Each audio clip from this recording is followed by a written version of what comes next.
Let's go live now to the Home Affairs, former Home Affairs Secretary Mike Pezzullo. Mike, we discussed this at length on Friday. These discussions had been happening in Geneva with Iran and the US, and those talks concluded with a positive note, I would say. That there's not an agreement, but progress had been made. Then this really, I think you can call it a surprise attack on Saturday night, our time.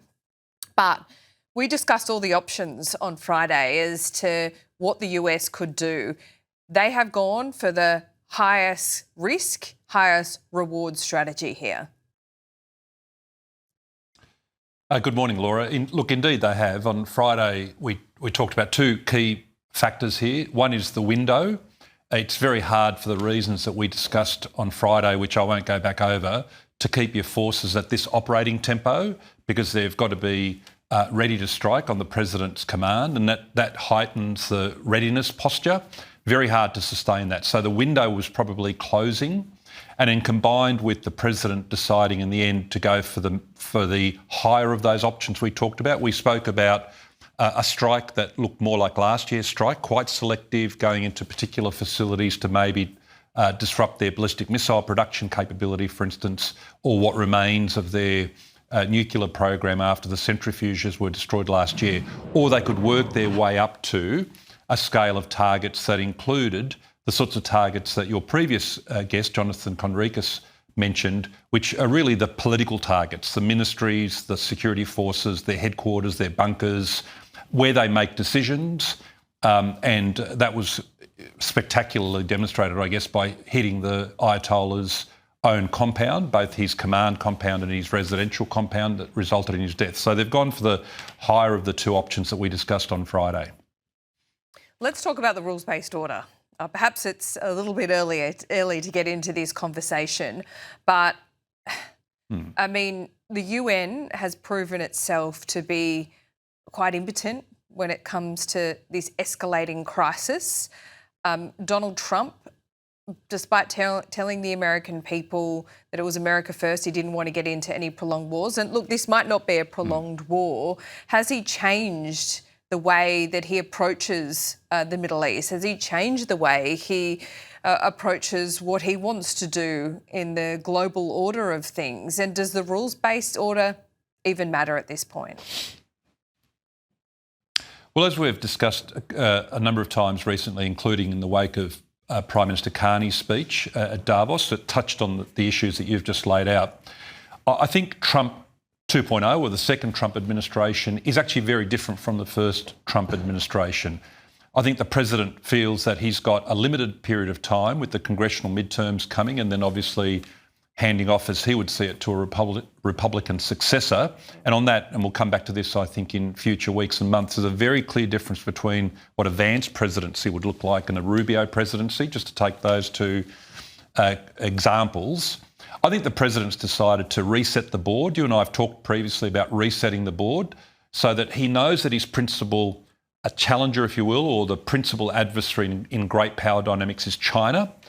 Russia is largely bogged down in Ukraine, and reluctantly, but they're getting there, the Europeans are kind of stepping up to balancing out Russia. So really the only two that then remained for the President to focus on was, how do I reshape the Middle East?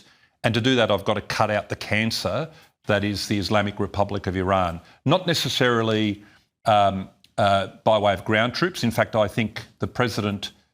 You make mention of the sort of the forever wars that the American people are very tired of. I think he's doing everything possible to avoid a forever war, which is largely about ground combat. I think he's trying to do it from the air, from space, through cyber, and from the sea. And if he can pull it off for reasons we talked about on Friday, where you remove Iran, maybe with a similar regime, but a more chastened regime, a more defensive regime, because I can see what happens if you stand up to America and Israel, with them at most working through proxies, and there's going to have to be a heightened vigilance in relation to domestic terrorism in Western countries, Israel obviously, and the US particularly, but others as well. He's got a different set of calculations with North Korea. We don't have time to talk about that this morning. I think his resetting of the board is actually in our interests, because you've got China then in a situation where the US and China might come to some kind of détente, some kind of peaceful coexistence. You've got Russia largely neutered, you've got Iran off the board, and you've then got a whole series of grade cricket level players like Venezuela and Cuba and others in a corner. Was this ever going to be achieved by talks in New York? About China. No, I don't think so. Or Geneva, or wherever they were due to be next. I don't think so. The talking. The time for talking seems to have long ceased, and a couple of days in this world right now seems like a very long time. But just one final question here, because we talk about the rules-based order. When China breaks those rules, we're quick to remind them that there is a rules-based order. How does this change the equation for us here in Australia when it comes to China?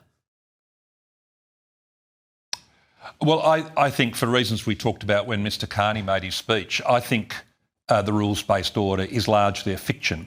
It works when the consenting parties to that order come together, like they strike a trade agreement or they reduce tariffs or they open up their markets. That's fine in that mid-tier.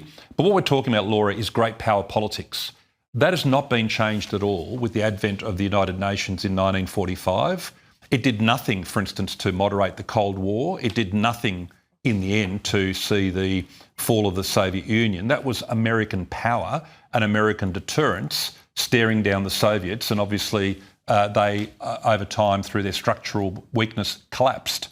So I think the rules-based order is great in that sort of mid-tier. It works when consenting parties come together and agree to stick to the rules. It simply does not work in this realm of what I would describe as great power politics. And the only way to describe great power politics, Laura, for the viewers is it's a tragic space. It's a space where you're looking for the least harm rather than the most good. And that's what we're seeing play out, Laura. Mike Pezzullo, great to have you on the show this morning. We'll speak later this week. Thanks, Laura.